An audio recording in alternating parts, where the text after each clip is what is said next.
Imagine an ancient city where one rule terrified everyone.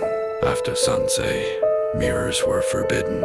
People covered every reflection inside their homes. They whispered, afraid to see their own shadows.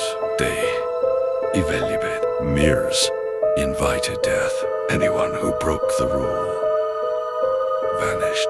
No trial, no warning. Years later, the truth came out. This wasn't superstition. It was strategy. The king feared